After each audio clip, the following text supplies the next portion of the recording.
I thought this vacation would bring us closer together, but instead it became the breaking point of our marriage. My wife and I had been married for 10 years. Life was good in many ways. We had 2 beautiful children who were our pride and joy. But over time, something had shifted between us. Like most parents, we got caught up in the endless cycle of responsibilities, school runs, work deadlines, doctor appointments, and everything else that came with raising a family. By the time we fell into bed at night, we were too exhausted to talk, let alone connect on a deeper level. Our days felt like they were running on a loop. I'd wake up early to help get the kids ready for school while my wife handled breakfast. After work, we tag team dinner, homework, and bedtime routines only to sit silently in front of the TV before calling it a night. Weekends weren't much better, packed with errands and kids' activities. Somewhere in the middle of all this chaos, we had lost us. It wasn't always like this. Back when we were dating, my wife and I could spend hours talking, laughing, and just enjoying each other's company. But now, even when we did have free time, it felt like we didn't know what to do with it. Conversations had turned into discussions about bills or who would take the kids to soccer practice. That's when I suggested the vacation.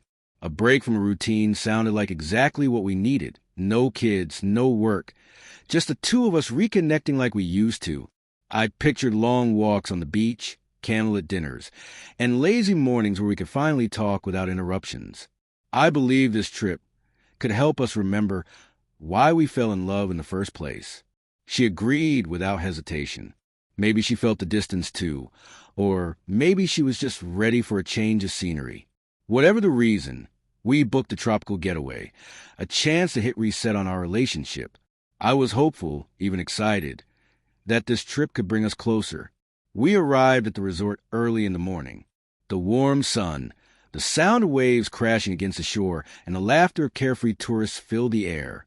The beach was breathtaking, white sand stretching for miles and crystal clear water glimmering under the sunlight. For a moment, it felt like the perfect escape. Our first day was filled with small joys. We walked hand in hand along the shoreline, letting the waves wash over our feet.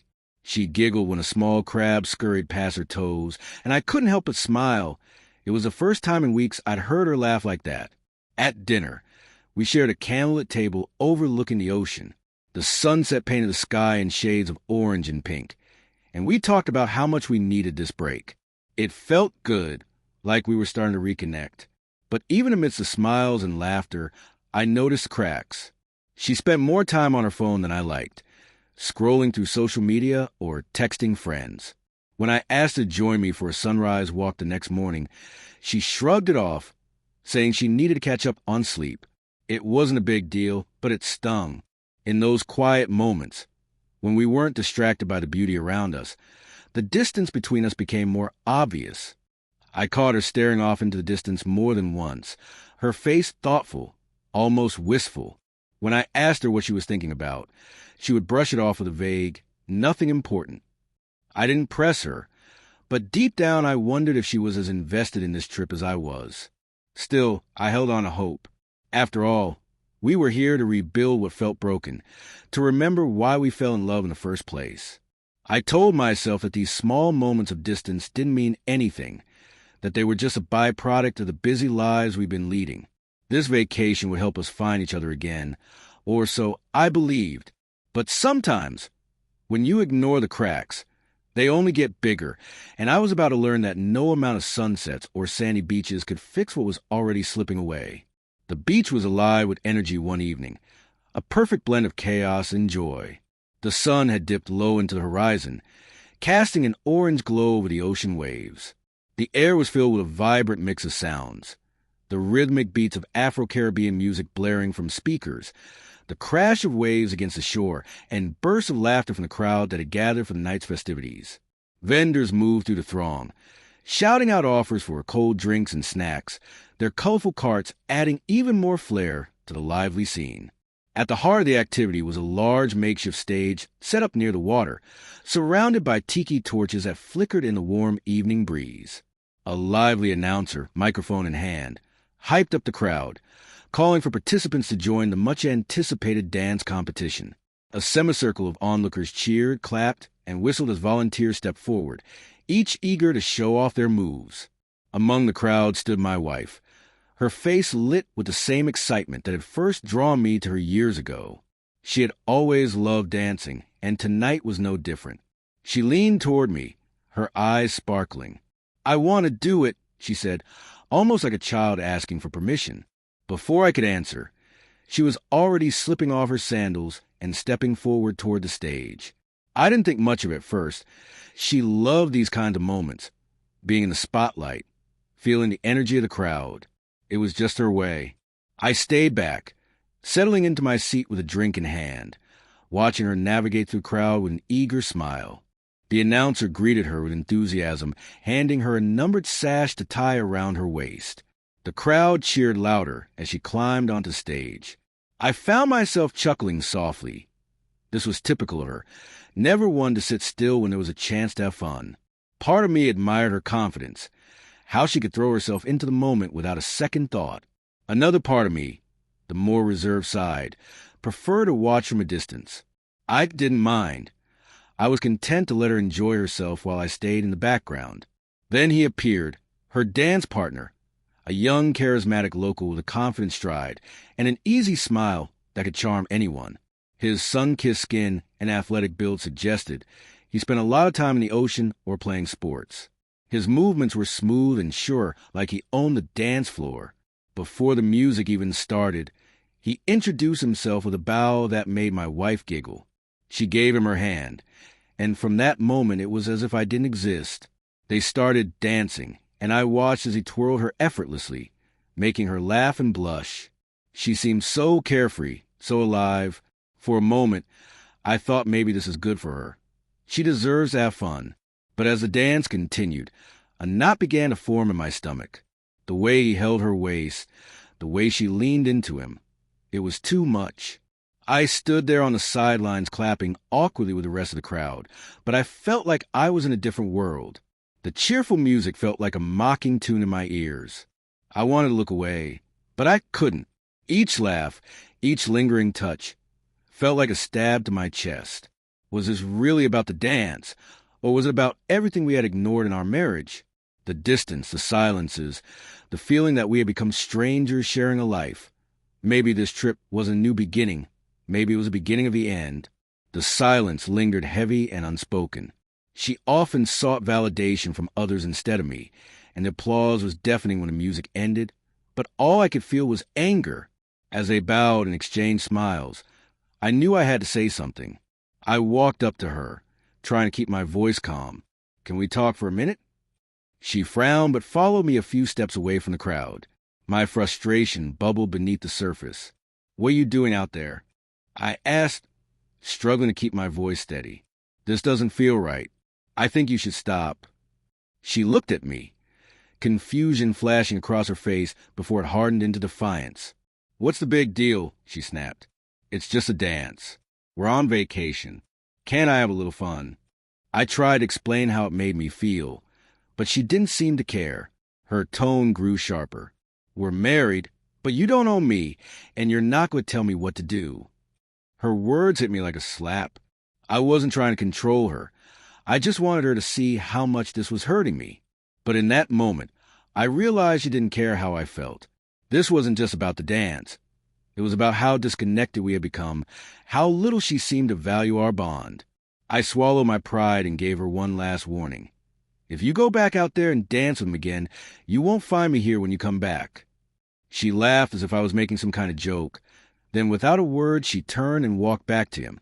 The music started again, and I stood there for a few seconds watching as she smiled and continued, completely oblivious to the storm raging inside me. Standing on the edge of the beach, I watched her spin and laugh with a man we barely knew, and I realized something I hadn't wanted to admit for a long time.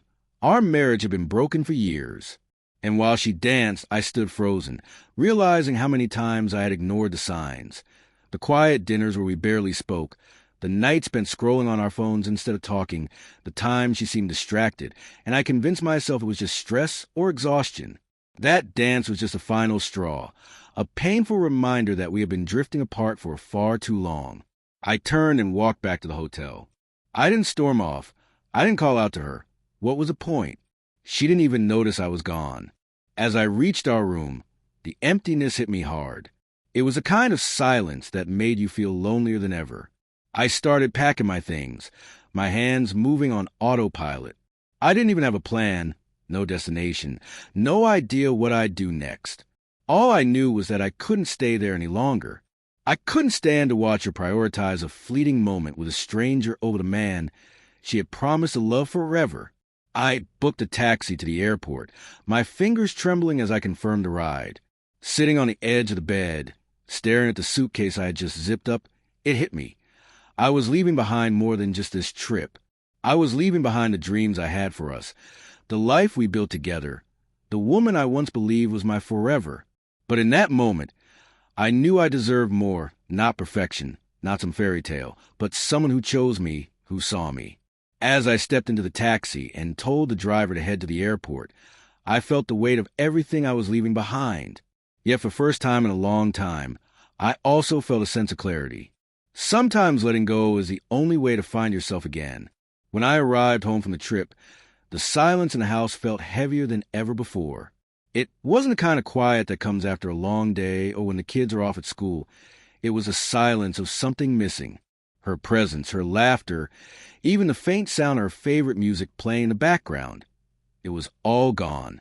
I sat down on the couch, staring at the empty spot where she would usually curl up with a book or her phone. The memories came rushing in. I thought about how we met, how her smile used to light up every room, how we used to talk for hours about our dreams. Back then, it felt like we were invincible, like nothing could ever come between us. But somewhere along the way, we stopped being us. Life got busy. Work, kids, bills. Conversations turned into quick exchanges about schedules and groceries. The connection we once had was buried under years of routine and neglect. I couldn't stop replaying the moment on the beach when she laughed at me, her face full of defiance. "You don't own me," she had said. It hit me like a punch to the gut. She hadn't felt free in our marriage for a long time, and I hadn't noticed. Maybe I had been holding on too tightly, trying to control things when all she wanted was to breathe. But her words weren't the only thing that hurt. It was the way she chose to walk away, right back to the dance floor, to a stranger who could make her laugh in ways I hadn't in years. That image burned in my mind, and I realized I had been holding on to an idea of our marriage that no longer existed. The truth was, we had been broken for a while, pretending everything was fine when deep down we both knew it wasn't. I thought about the good times, the vacations, the birthdays, the nights we stayed up talking about nothing and everything. I wanted to hold on to those memories, but they felt like sand slipping through my fingers. They didn't outweigh the cracks that had grown between us. Love alone wasn't enough to fix what had fallen apart. Sitting there in the quiet of our home, I felt a strange mix of emotions. There was sadness, of course, for the life we had built together that was now crumbling. But there was also relief that I no longer had to fight for something that neither of us could save. It wasn't bitterness or anger. It was acceptance, a bittersweet understanding that sometimes, no matter how much history two people share, they can still drift too far apart to find their way back. I didn't know what the future held for me, but I knew one thing for sure. I couldn't keep living in a marriage that felt more like a battle than a partnership. Leaving her on that beach wasn't just about the dance. It was about reclaiming my own sense of worth, my own happiness. And while the pain of letting go was real, so was the hope that maybe this was the start of something better for both of us. After that vacation, my wife's life took a different turn. At first, she didn't seem to grasp the seriousness of what had happened. When she returned home from the trip, she was greeted by the emptiness of our house, a house we had once built together as a symbol of our partnership. My things were gone. The rooms felt colder, and the silence echoed louder than any words I could have spoken. She called me a few times during the first week, her voice filled with a mix of confusion and irritation. She didn't seem to understand why I had left, why I couldn't just come back and move on like nothing had happened. I tried to explain it, tried to make her see that the problem wasn't just about the dance or her partner. It was about years of feeling invisible, about her seeking validation from everyone but me, and about her refusal to see the cracks in our foundation. Over time, her calls grew less frequent. Maybe she was starting to accept that our relationship had truly ended. She stopped asking me to come back and started focusing on her own life instead. All that mattered to me right now were the kids. That beach dance may have been the final straw. But in truth, our marriage had ended long before she twirled into his arms.